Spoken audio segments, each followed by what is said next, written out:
Hello, friends of .NET. Welcome to our .NET Language and Runtime Community Stand-Up. Today, we're going to talk about how C# is being designed. And before we do that, let's do a quick round of introductions. Kathleen, you want to start? Yeah. Hello, everybody. I'm Kathleen Dollard. I work on the .NET team. I'm a program manager on .NET, and one of the many things I do is be part of the C# language design. And so we'll be talking about that today.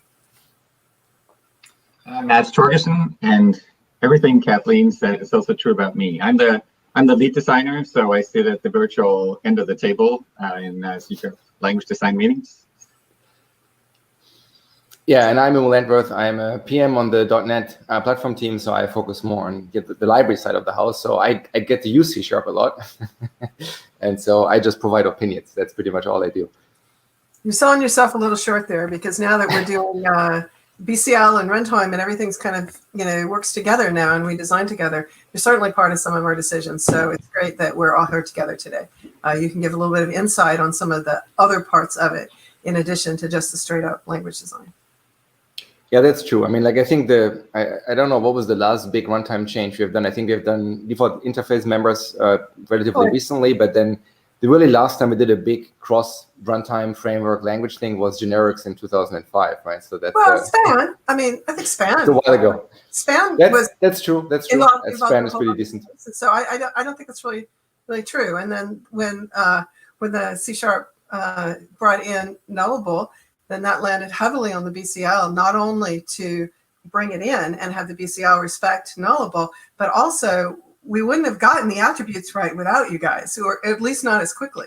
So because the BCL was such a upfront user of Nullable, they gave so much feedback on, oh man, we have to have an attribute to express this thing, or we can't do the right thing for the end user. And so I think the BCL has been super important to many aspects of how C# gets designed, and runtime as well. I mean, like, library work almost always happens when language innovation happens, right? It's usually just, small types here and there, or maybe an attribute here and there. But like, what I meant was more like this big cross-cutting thing that we talked about, right? So that's more rare. But with .NET Core, we have more of an opportunity here. So it's exciting times.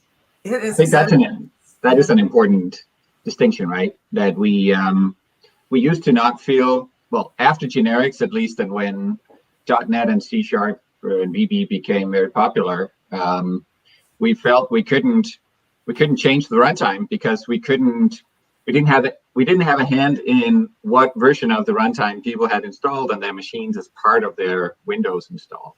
And so if we changed the runtime, we couldn't be sure that everyone got the change and when and so on. And so we just shied away from doing language changes that involved runtime changes, and that with .NET Core and a different deployment model, independent of Windows, and to the degree of being totally cross-platform as well, we can now do these things, and we started doing them.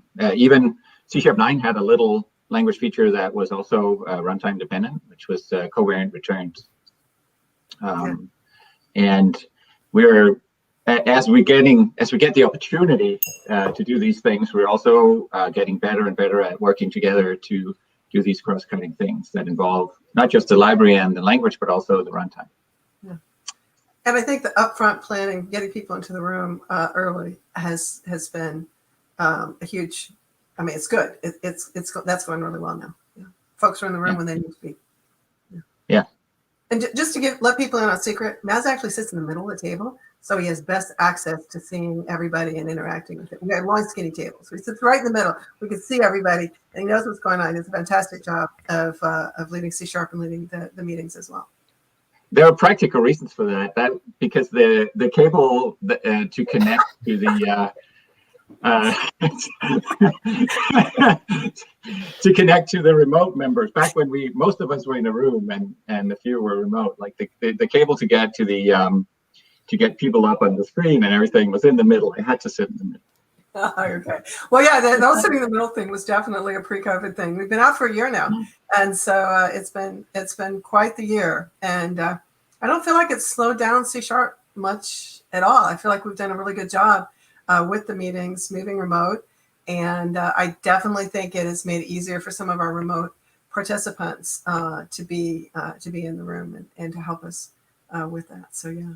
I think that's very true, and I don't want to derail this to talk about COVID. Nobody wants to talk about COVID, but I think it's leveled the playing field, because we did have remote participants, and then a majority of the language design team in Redmond, and not only is it easier when everyone is joined with the same modus, but I think there were some cultural lessons that were really useful for us.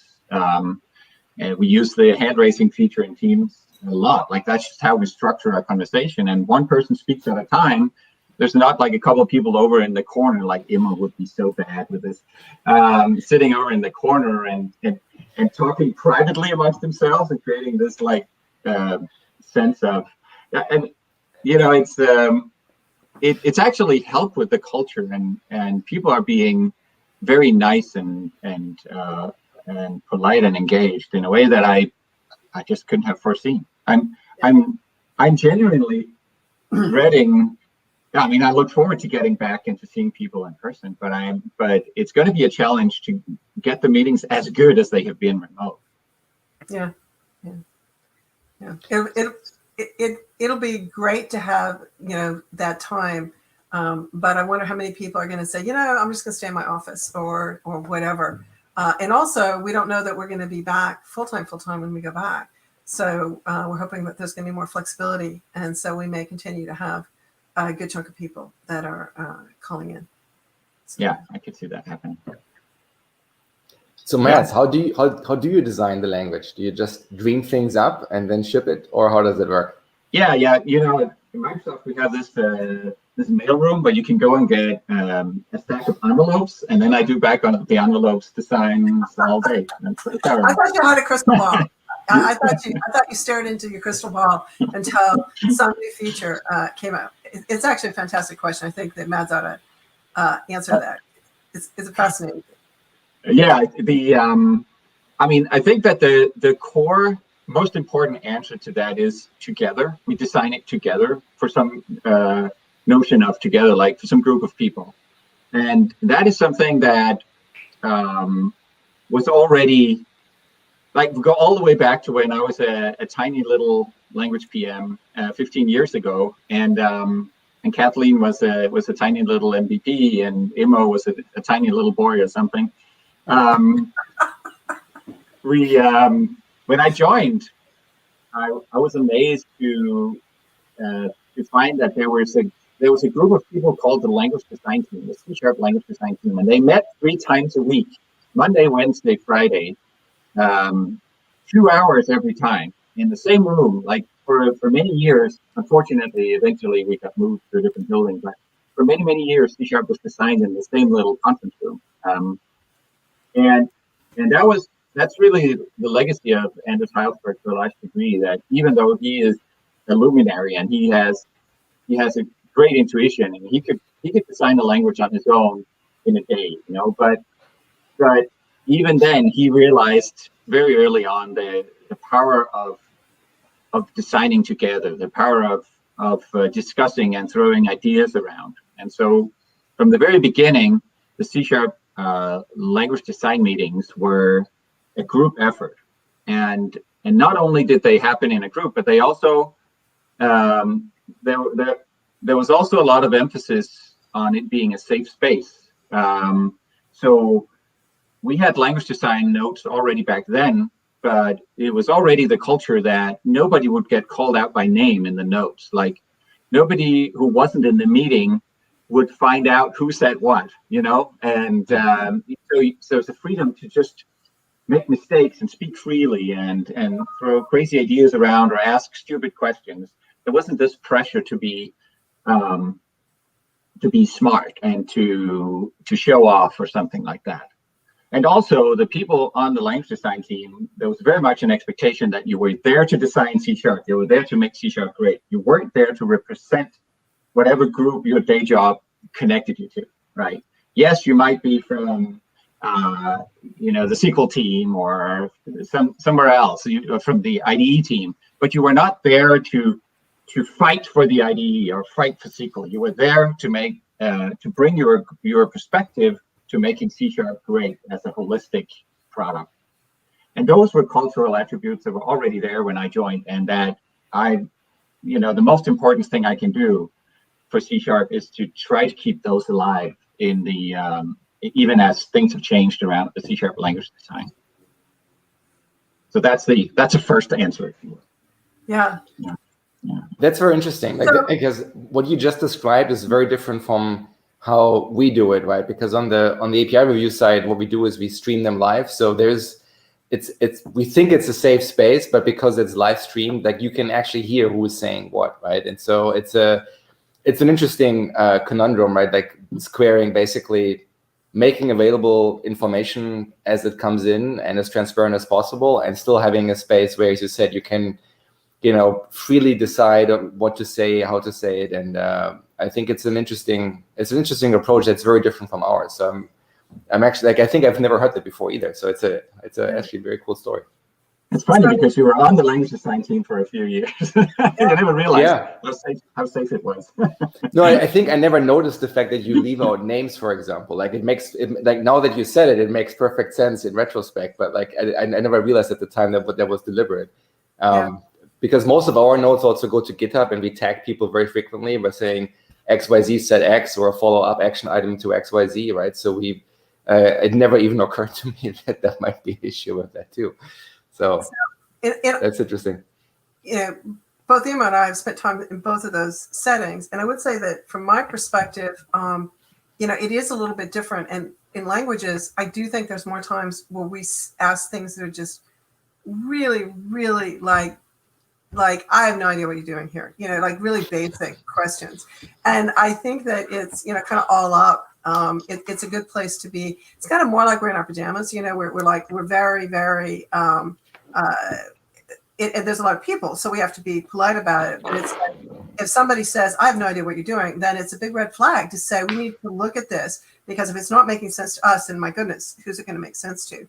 But the language design notes, I think, are really important. And I think it's really important for people to understand that we, within this frame of this kind of, this room, that from that, it is a very big deal that we take notes. So the note taker is, that is a job that transfers. It's not Matt's because he's too busy running the meeting. And so those notes go out on a regular basis. And I don't know, Maz, you want to show them where they are and show them what they look like? Yeah, sure. Yep. Okay. You can all have a look at my screen here. So one big thing that happened was, we went open.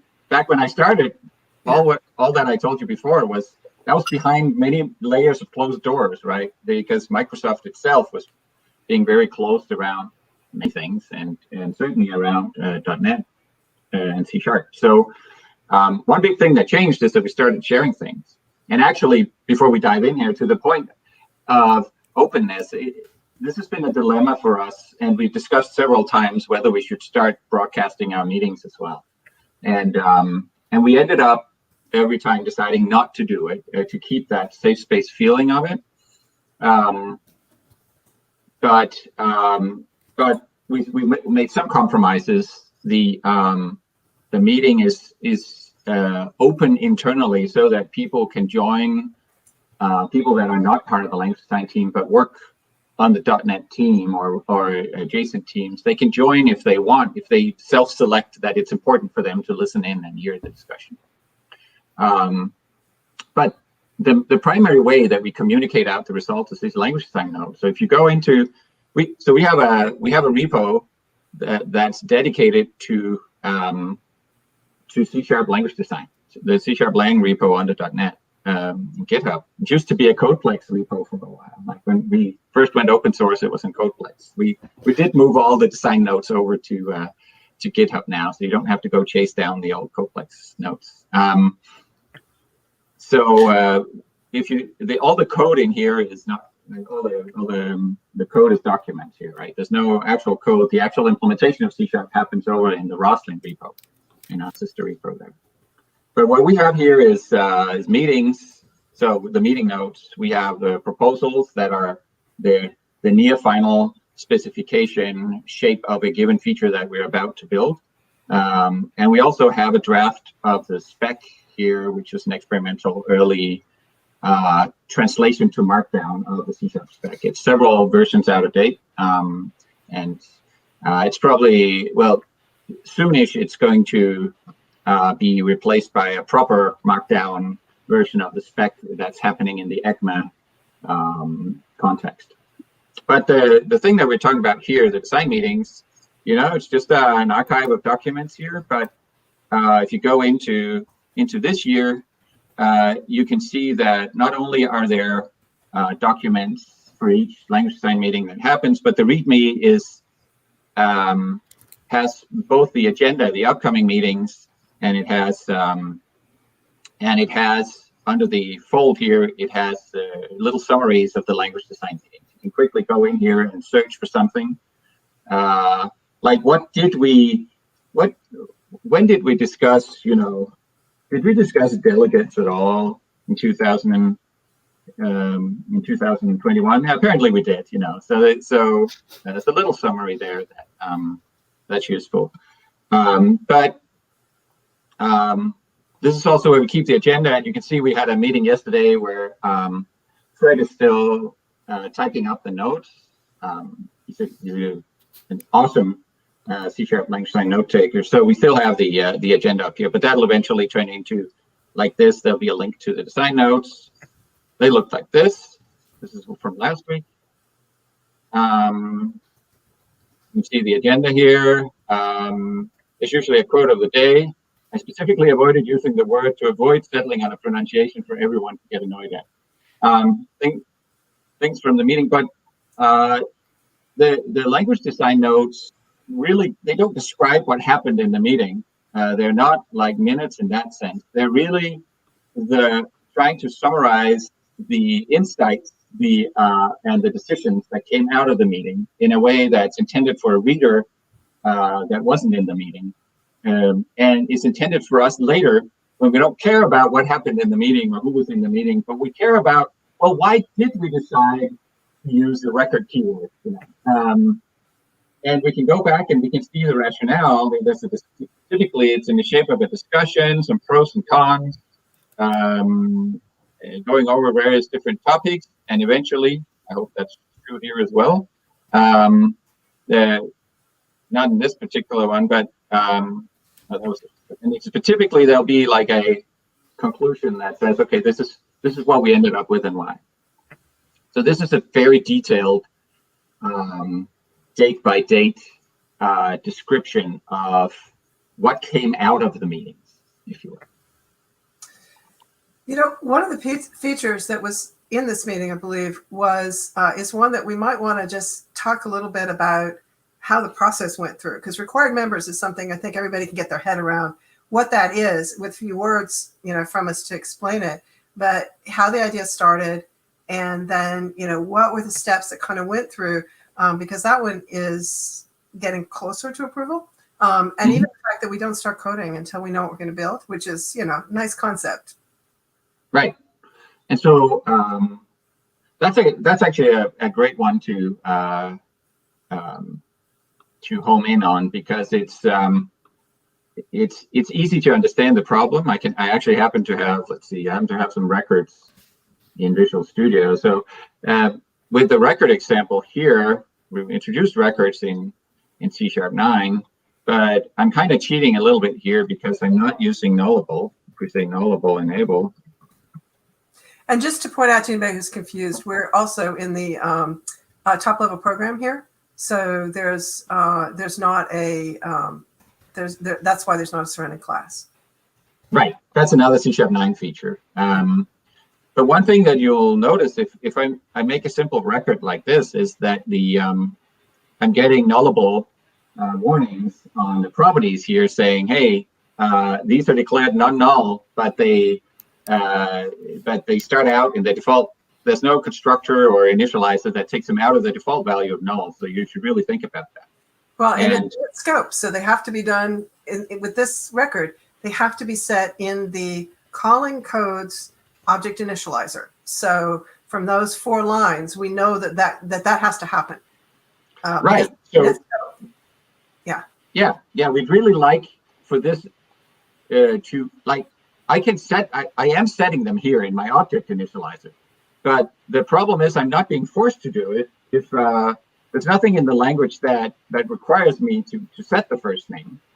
And so that is why the warnings are there, right? And that's a problem that we don't really address in C#9. I mean, you can certainly do something about it. You can say, oh, actually it can be null, or actually if they don't get a last name, they're always called Doe, or something. You can, I mean, there are ways to fix it to make the warnings go away, but that's not really what we want. What we would like is for the compiler, if for a way to tell the compiler, hey, I want everyone who knows of a person to set these properties. I want them to be forced to have an object initializer with both of these properties.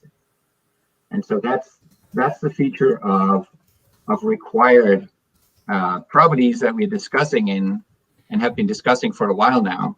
You say something like public, I could spell, public required, and that's how the feature looks right now. But I think a good place to start is that we knew that this problem existed. We knew that we wanted to solve this problem, but it was very up in the air how we were going to do it. So if you think for 5 minutes, you can probably, everybody listening can probably think of a couple ways to do it. So attributes, that was another possibility. We'll just throw attributes on everything. So working through the process, introducing it, deciding we wanted to work on it. And then for this one, there was a small group, and that happens for features that need more attention. Sometimes one person can come up with a spec and then people can have feedback on it. Sometimes it takes a group of people. And because this one had some nuances, if we do this right, you will think it was the logical way to do it, but we did not get there through an easy process. There's been a lot of time with a small group that Mads and I were both part of that went through different options, different problems, and thinking this problem through at a nuanced level that can be kind of difficult to understand. It's more than you think it might be. There's just more little things. So it's, all sorts, all over the map. And so working through that process to the point that we have now the idea that required on the actual property is the simplest way to express it. But then we have to go through what happens when you have a derived class, and what happens, should it be just on classes, and on and on and on with this level of stuff. And then it goes back to the language design meeting, the bigger group, and then it goes back to the small group and back to the big group and back to the small group. And this we've did a couple of times. It actually has been quite a challenge to design it. And one of the great things is having the first designs that did get some pushback. And all of this is not a secret. Everything I'm saying right now, I mean, the fact we have small groups, I think is implied, but the language design notes do share, well, we looked at required members again, and we have these concerns.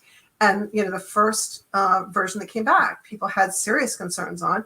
And so it went back. And then this iterative process winds up with these features like required, which I think is going to have a huge impact on people. I think it's a really important feature. We get it. We need to get it right out of the gate. We don't have options to fix things after the fact, like you might in your libraries, because if you only impact some number of people and you can maybe even call them on the phone, then if you make a mistake and you have to fix it, you can recover. But when we're doing language design, we kind of don't have that luxury. We have the luxury through preview. And so through preview, we can make mistakes. But, we're already on preview 2, and we still have to, decide what we're going to build, and then we have to build it. So we don't always have a lot of time to recover if there's a mistake. So this process is really important. And I'm super happy to be part of it. And I think it's done well for C#. It's been a good process to keep C# going the right direction. So I'm wondering, have you seen anything in the chat that's a question that we should pull up? I saw a couple earlier, but I haven't been watching for a while. Yeah, so there is a few of them. So they're all semi-random. So I guess Jesus, what just happened? I accidentally opened the developer tools here. So they're semi-random, but I think there's no ideal time to do them. So I will just do them now as they come in. Let me just find this again. So one question was, are there any legacy C# features that you wish weren't there? I'm glad you grabbed that one, because when I saw it, I was going, man, I hope we get to do that. For me, yeah. Yeah, there are. Yeah, definitely. But I think a lot of that's perspective. Mads and mine would be quite different. And that's because, I come from a Visual Basic background. I also love Visual Basic. I'm also the Visual Basic PM. And so I look at it different. So, I go way back and go, oh man, I wish they had called the using at the top of the file imports, because that's what it does. Using makes no sense there. And I'm like, so yes, of course there are. But are there anything that trouble me that I think we're really getting away with? I will actually say that there is one, and it's one that I think it's one of those bizarre ones off to the edge for me. And Amaz is going to have a completely different perspective on this, and that is that I wish var was not able to default to dynamic, and that I think I wish it didn't do that. So you knew where you were using dynamic. That was like you couldn't get there unless you got there on purpose. So I think that because dynamic has not had quite the role. The big role, I don't think people get burned on that. But when you go into the old office, it's not old, but the office automation, and you get back something that is a dynamic, then that's not obvious. And so, those are the two things that come quickly to mind. Yeah, I think that, there are certainly features where we sort of, over the years, we came up with alternative and better ways of doing the same thing. I guess we've been there's sort of modernization things.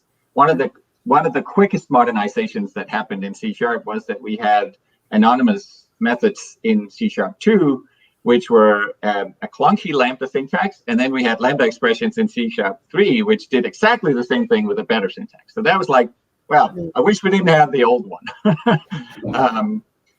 And there's a few of those, and I guess you can say that the top level programs that we just saw, flip back to that. Let's see, let's get I stopped, where did it go? There we are. That they are like, if we had those all along, we wouldn't have had a way that you could nest your program inside a method called main inside of a random named class. This is just objectively better. But so there are a few of those where it's, okay, there's a better way of doing things now. But there aren't so many that I really regret. If there are things that I feel like have really that really landed in the wrong place early on, and we're sort of just limping along the best we can with it, it's really delegate types. Delegate types are the weirdest types in the universe because they are function types, and that's how we mostly use them. But they're also collections. I don't know how many of you realize that these days, but you could do plus equals on a delegate and add another thing to the list of things it executes. It's actually not a single function, it's a collection of functions. And if you run them, only probably the last one that was added or the first, I can't even remember, one of them gets to return a result. And it's like, that's just absurd. And why did we ever do it like that? And the reason we did it was because of events. Events were a big thing, like the sort of subject observer pattern events, and you see that throughout especially some of the older framework. Events were big, man, and you would subscribe to events all over the place, and we would fire the events. And so delegates being shaped by what events are like, and events becoming first class in the programming language, like C# embodying a particular model of eventing.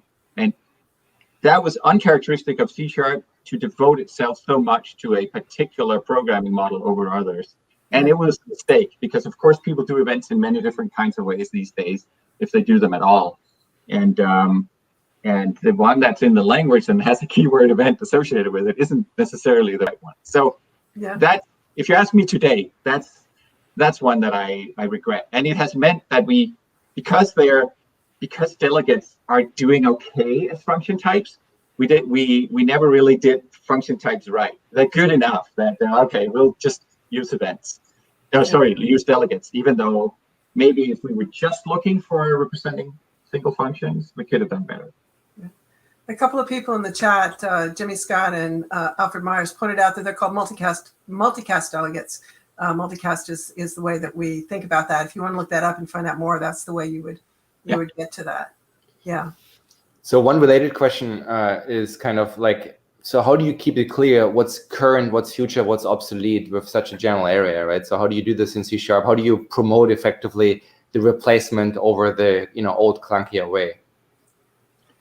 That's actually that's a question that's very much that we're very much discussing these days, because it's becoming increasingly clear that I mean, as we keep adding things to C#, and as we can never take them out because we'll break somebody's old trusty code base, the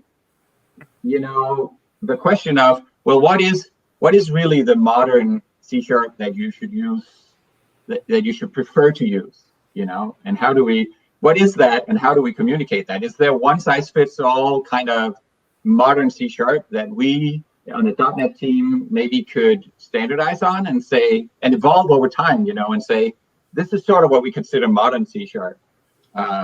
This is the subset that is the most current, and if you're writing new code, that's probably what you should prefer.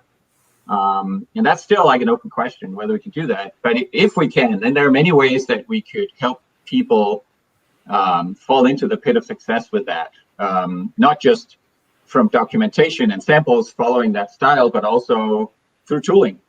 We already have code styles supported in Visual Studio, for instance, and we could definitely, and actually when we introduce a new language feature to help with a certain scenario, we often add a refactoring. It comes up with a little suggestion and saying, hey, your only statement in this method is a return statement. Would you like to turn it into an expression-bodied method, and so on? So we already have this kind of pulling people along to the new language features. Maybe we could do the same to sort of like the preferred set, especially if we can agree on one. So I think there's a future for us being a little more sort of lightly opinionated in our tooling and our samples and so on, and helping newcomers as well as people who have lived through the different phases of C# feel confident that they're doing, out of the many ways of doing the same thing, they're picking the one that's more modern,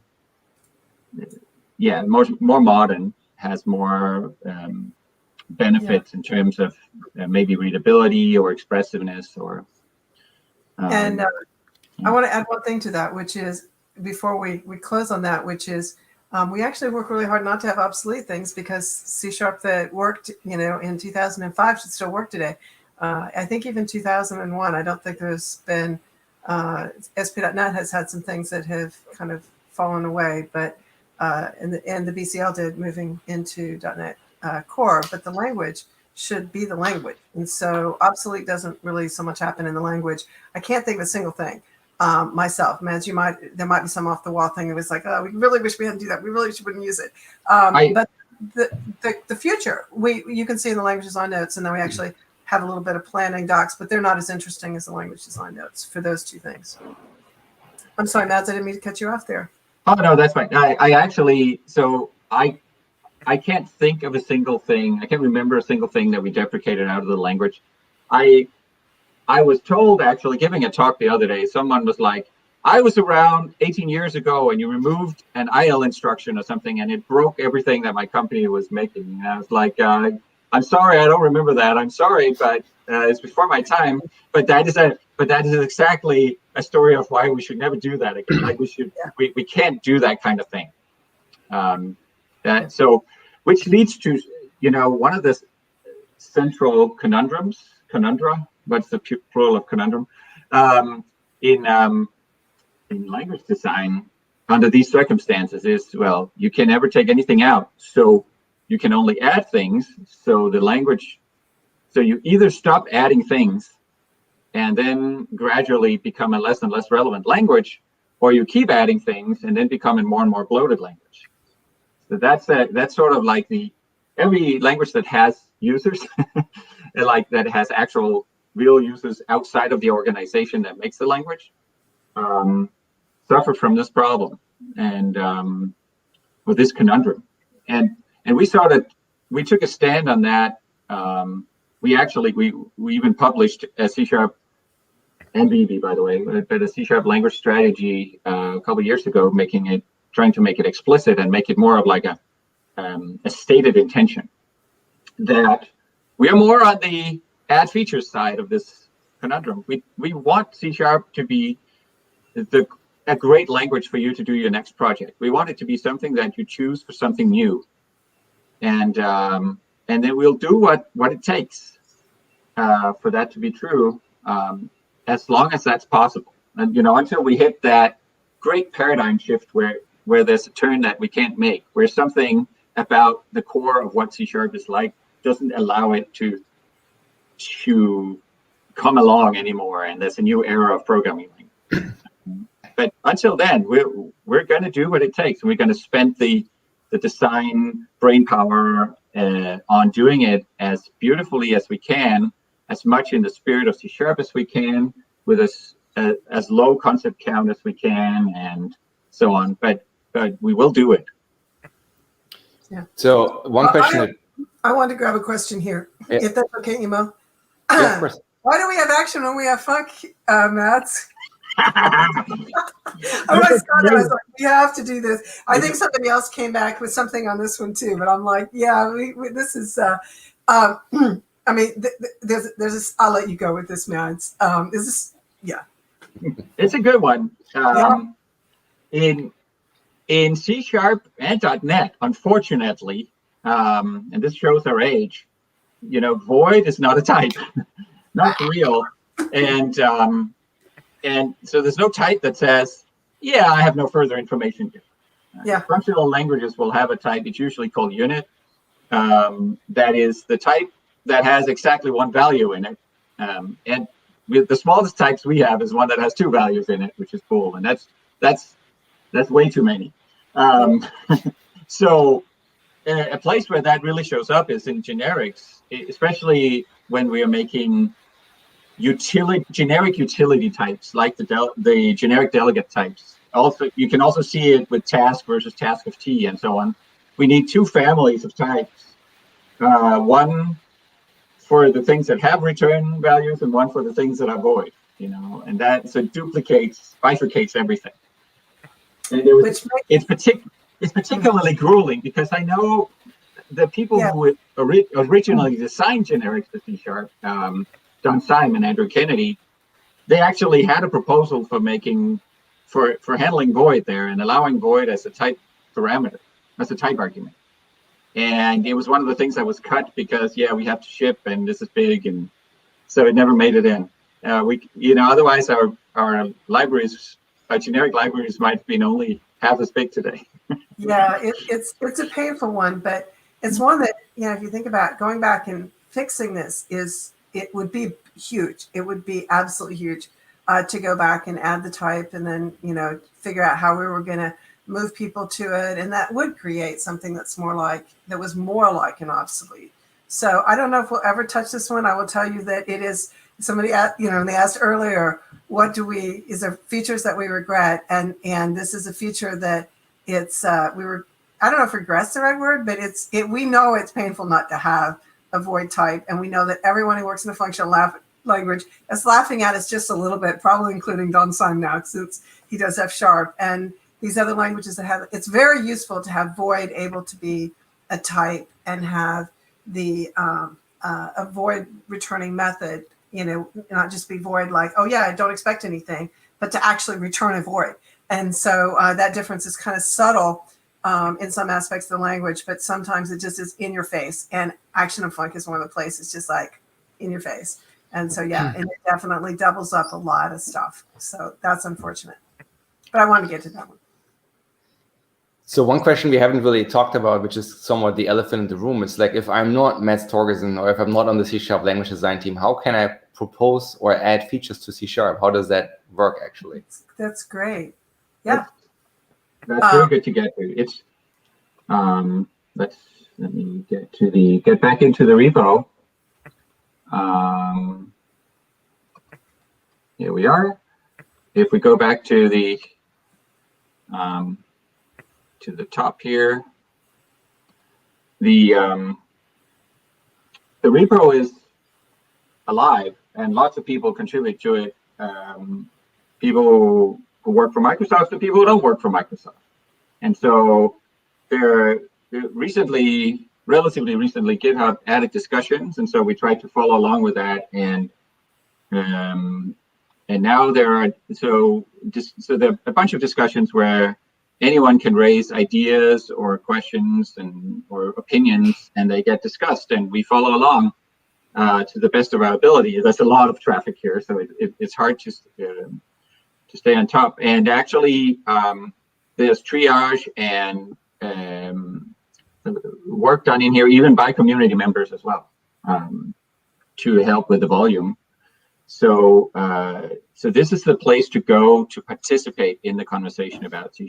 And then when things become a little more structured, and you might want to write up a proposal, then you can raise the proposal as an issue. There's a template for that requires that you've thought things through to a pretty decent degree, which usually is why you'll go to discussion first and discuss through some of the issues. But then you can have a more structured discussion, unfortunately less threaded discussion on once you have a proposal. And so there's a bunch of proposals here. Some of them, like the top few here, are raised by folks in Microsoft, but there are lots of proposals from people outside of Microsoft. ALRC has proposed many things, and you see a similar thing on the implementation side, actually. In the Rosling repo, self-thing ALRC has contributed several feature implementations to C#, even though he doesn't work for Microsoft. He's a community member who's eager about making things better and good at it. And so from random sort of drive-by engagement and up to actually proposing and implementing features, there's community participation all the way up. And so a feature that we are discussing right now, for instance, is adding list patterns to pattern matching. ALRC came up with an initial proposal. It's been discussed in C# language design. We proposed a different syntax. ALRC gets looped into those discussions and is already working on an implementation, has a prototype implementation of it already. So there's community engagement both at all levels, from design to implementation, and also at sort of all degrees of engagement. And I think as part of that degrees of engagement, one thing that's super important is if you're listening and you go, wow, that would be a lot of work, but there's this thing on there that really matters to me. So let's say that it really matters the name of method parameter outside of the method. Okay. So I don't know whether we're looking at it going further with that one or not. It doesn't have a champion right now. But if you care about that, you can go in, and even if you just give a thumbs up, this is tremendously valuable to us. If you want to give a short, a heartfelt, long expose of why this matters to you, is probably not as effective as just, this would really help me, and here's the scenario. Because sometimes it's not easy for us to see the scenario that matters most to you. And if we see a way that code could be written better with a particular feature, then we absolutely include that. You'll see it in the proposals because that's always our goal. So you can definitely help just by reading through these and saying, I care about that. And if you care about everything, that might not be as effective as you pick the top ones that were most important. But you don't have any votes or anything. You can jump in and have for feedback as much as you want. Now, I do think, Mads, we should comment on that proposal champion, because it's sitting here, maybe wondering, what the heck does proposal champion mean? So why don't we talk about that just a little bit? Yeah, so many proposals come in. You can see the issue number we're up at here. So many proposals come in that they can't all get their day in court as getting on the agenda in the language design meeting. Even with 4 hours a week, we can't discuss everything as a group. It doesn't scale. So when we realized that, when the community I think it was probably when we moved to GitHub and started getting a lot more participants than we had on Complex. We started seeing these scale issues of giving everyone their due. And so we needed a mechanism for raising things to the LDM. And that mechanism is that someone who is part of the language design team, we'll all, or many of us, will be looking through here once in a while, and we'll be thinking about it. And if any one of us thinks that this deserves a discussion, then we slap this label on it, say, I will champion this feature, meaning not necessarily, often it means that I love this feature and I want it, but sometimes it means just, there's something interesting here, we should discuss it. And then this is what goes into the LDN level triage process. Then we have, if you look at, I don't want to whipsaw you too much, but occasionally our language design meetings are triage, where we will then go to all the proposal champions that have not yet been triaged and decide whether we want to keep those around, whether we want to kick them for later, or whether they're probably not going to happen, and we bucket them accordingly in milestones. You can see these top ones here have been triaged into the working set, which are the ones that we're actively engaged in designing. So that's kind of the funnel that things go through, and it needs to narrow a lot, because there are many things you could do in a programming language, and there are many opinions about what we should do. So we need these several steps to kind of winnow down to these are the things that would really make it a big difference to a lot of people, a lot of bang for the buck in the sense of not adding too much conceptual overhead or syntactic discord or dissonance or something like that. So it's a lot of things that go into that. So one question that I had, when you look at the top repo, you have a folder called proposals and a folder called spec. So what's the difference between the issue proposal and the proposal in the folder, and then the spec folder as well? Yeah, so the spec folder, first of all, let's go back to the code so you can see the top level there. So you're talking about the issue proposals we saw, and then there's the spec here and the proposals here. So once we decided to adopt and churn on a proposal, we move from it being an issue, which is, it's nice in the beginning. It's nicer that even a structured proposal is an issue, because then you can have discussion attached to it and so on. Once we're saying, okay, we're going to go run with this, we turn it into a proposal document. So now it becomes part of the code tree, if you will, in the repo, and gets a nice name, and then we iterate on it there. And eventually, once the feature is done, that becomes the feature spec for the feature that we did, and it will eventually make it into the C# language spec, which is a couple of versions behind, but in our dream world at least, or within a couple of years' time, we can catch that up. And then it moves into the folder. So right now, C#9, those are the features that were in C#9. So one of the things you can do is when we have a new release, and you maybe see Mads or myself or Dustin or somebody else talking about that and going, I want to find out more about that feature, but the docs don't seem as deep as I want to go.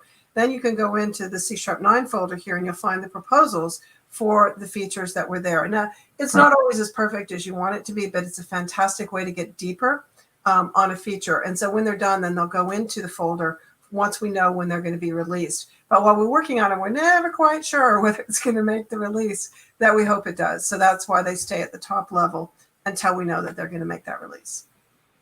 Right. And then the spec folder, as I mentioned earlier, is the C# language specification. This is a draft of the specification for C#6. It's kind of a dead-ended version of the document, to be honest, but it's very useful because it's the only public markdown version we have, and so it's really good to link to, as long as that section is still fairly accurate, which most of them are. And so eventually, this shouldn't live here. This is a temporary home for it. As I mentioned, the ECMA committee for C# has already produced a high quality markdown. Since this, they have standardized C#5 and produced a high quality markdown version that is almost ready for C#6, and that is intended to become public and at the markdown level as well, any day now, essentially. And so at that time, we will probably just leave a little note in here saying, just go and look there. Yeah, can you talk a little bit about the relationship between, the LDM, like the Microsoft design team, basically for the C# language, and the ECMA committee? What's the design relationship between the two? The ECMA committee is purely a downstream effort, if you will. When a C# version gets to ECMA, it's already been fully designed, and ECMA is more concerned with, well, how do we integrate that into a formal spec that had their various rigorous demands on what a formal spec should look like. How can we? But the nice thing about a formal spec for the whole language is that it also integrates all the features into one document, and so that is more of a post language version thing that happens. And it's good to have these formal specs for posterity, and some, more than occasionally, the work I'm involved with the ECMA work as well. More than occasionally, it also reveals, some things that we forgot to put focus on in the feature specs, or some problem that we hadn't realized. That kind of falls out of when things start hitting up against each other, like two features have a jarring interaction that we didn't think about. Most of those get caught before we ship the compiler, but occasionally one slips through. Yeah. So that's that's where the language features end up from a document point of view. That's in the ECMA spec. We had a question earlier that I've lost, which is sad, because and maybe Immo, maybe you can track it down. It was basically, the question was more or less, why do we redesign the language? Or we design things every, whatever they said, 15 to 20 years. And I think it was an interesting question, and I'm really sorry I can't find it right now. But we don't, which is the amazing thing, is that C# is now 20 years old. What's the release date's coming up right now? Or is it 20? It was 2001 that it released, wasn't it, Matt? I think so. Yeah, you weren't quite here yet. But so, and we're so distracted with other things. We're not like having a proper celebration, but I think it was 2001. And C# is still just evolving. It's not getting, a bunch of breaks. It's not getting a bunch of stuff. Now, the underlying framework changed.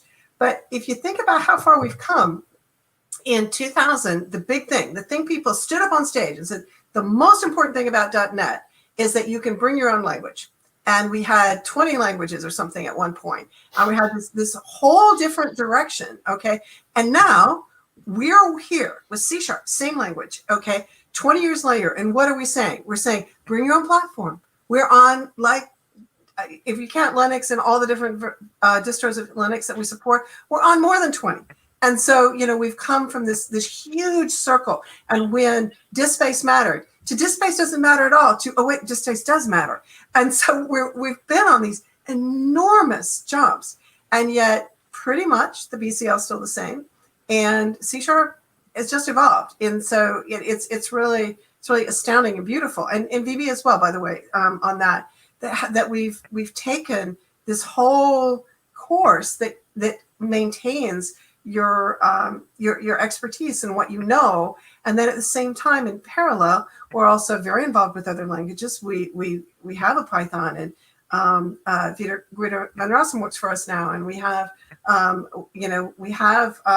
bunch of languages. We have interest in other languages, and we also have F#, and so on .NET, and so we do still active in cutting edge language work. At the same time, we maintain C# as the best way for you to write your code today, and Visual Basic as well, for the best way, depending on where you want to land, the best way to write your code today. And we have changed the two strategies where Visual Basic will look the same tomorrow as it does today. You're not going to have surprising code show up. C#, yes, you're going to get some surprises, and you're going to look at code in 2 years, and you're going to go, if you leave, you go to an island. You're lost on an island for 2 years, and you come back. C# is going to look different when you get back, and you're going to have to learn some new stuff. And so it's a deep philosophy to do that. But anyway, I thought I would comment on that question even if I couldn't find it. Java is an island, right? It's true. All right. Yeah. So one question that I think was good for like wrapping up, because we're already at almost at time at this point, is this one here. Are there any dream features you wish C# had, but you don't have a good design for it yet? Yeah. Of course. There are several aspirational features, some that we are investigating and some that we're not even investigating, that could have a lot of traction in the future. One of them that has been a dream feature for 10 years is actually now making it in, maybe not C#10, but we're working on it across all the teams now in earnest, is statics and interfaces. So you can abstract over numerics, abstract over operators, and so on, and start writing numeric algorithms, numeric code that does not have to be constrained to a single numeric type or overloaded and over many. That one is, I'm super happy that it can finally start to find its way in, modulo any hiccups on the way. I think that one thing that I've spent some brain time on over in recent years is how we can reduce strong coupling among different parts of your program. I would like to allow third parties to essentially have extension interfaces, if you will. Like extension, it would already be great to have other kinds of extension methods, not just extension methods, other kinds of members like static members or properties or whatever. But if I could say, hey, Immo has this great library of types, and Kathleen has this great framework that exposes some interfaces that I'm supposed to slot in. If I can be the one as a third party to say, well, in my code, I want Immo's classes to implement Kathleen's interfaces, I think that would reduce a lot of strong coupling that is detrimental to software design processes. That's a kind of blue sky thinking I would love to make real in C#. But that's we're in dreamland still. So I am I don't know, I'm going to say I come from a little bit different perspective. So because I'm not a trained language designer, I'm come from a very pragmatic background. I've been interested in languages and giving feedback from languages since Visual Basic 4, something like that.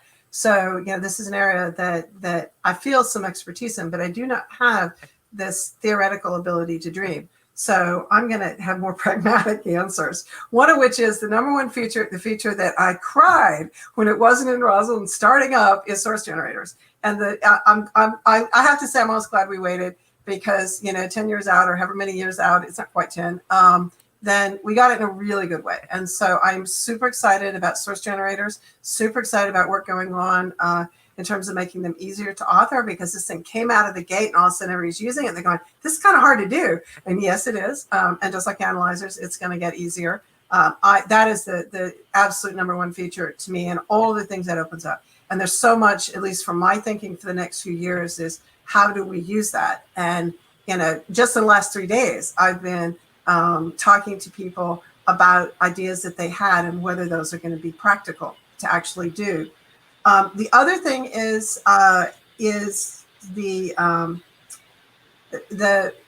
area of required I'm really interested in, and I would love to see that go out to validation. I would like us to have the ability to do more than just required.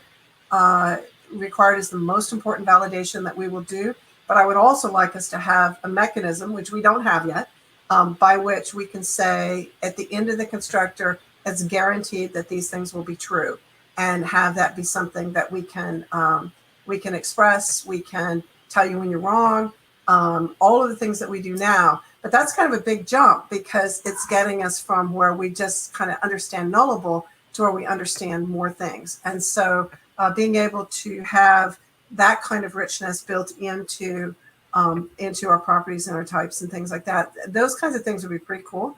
I think we're a long way from being able to do that, but I think we'd have a pretty good impact. So dream features, yes, it's out there with, being able to express more about the nature of types, which you do in a completely different way in a functional, in a hardcore functional language like Haskell. But in C#, I still think that those are things that maybe one day we can attain some of that. So, yeah. Oh, one more thing, static properties. Okay. No, extension properties. I said that wrong. Extension properties. It's a static property. What am I saying? Extension properties. Extension properties. Yes. Yeah. Extension properties. Yeah. So, we call it extension everything, like extension everything that makes sense, and that is definitely also on the radar. Yeah. All right. Yeah, I can very much relate to the structured typing thing that is similar to what Matt was describing. I mean, in the early days of .NET Core, there was this thing called assembly neutral interfaces, which kind of try to help with that a little bit, but people can copy and paste effectively, an interface or an attribute, and then, different code can depend on it without actually adding a dependency. And what Matt's just said is like, we live in this world where everything is strongly typed, which is great for tooling and other things, but it does create challenges when you want to grow a library ecosystem and avoid madness and dependencies. And that's where other languages who are not strongly typed or have some sort of representation for shapes more than the actual type identity, like things tend to be somewhat easier, right? And that's something I wish we had. I'm kind of jealous what TypeScript has done, because it seems they're in the very nice middle ground where things are typed, but the types are very flexible and identity very often doesn't matter. You can still exchange effectively data between things that were written by different people. And that's very nice. I wish we had that too. All right, I think that was pretty much all the questions, unless I missed something that Kathleen wants to raise. No, I'm just, got distracted from watching all of the comments. So I apologize if we missed anybody's comments. I'm glad everybody came to visit with us today, because it's been great fun. This has been, it's been a lot of fun. But let us know in the comments if it's, sorry, let me know in the comments if you think this is worthwhile and we should invite Matt back with more details or other things that he should present. We can totally make that happen. Yeah, or to go deep on a feature, or even bring in other folks on the team if you have aspects of that. We do spend a lot of time talking about the rest of, languages in runtime. We talk about runtime and SDK a lot. And so we definitely want to make sure languages get their day. I'll be happy to be back, sure. Awesome. Matt, do you want to add anything? I think, maybe, call to action. Maybe many of you here are already in some way engaged on C# Lang. But yeah, if you have ideas, and in particular, if you have things that you think that C# sucks at, that something that is just too annoying or hard to do, sometimes getting your problems is better than getting your solutions. And that's because it's not because your solutions are bad, they're often very good, but because we get the broad view of many different problems that might share a more generalized solution. And that is, so always tell us if something is super annoying in C#.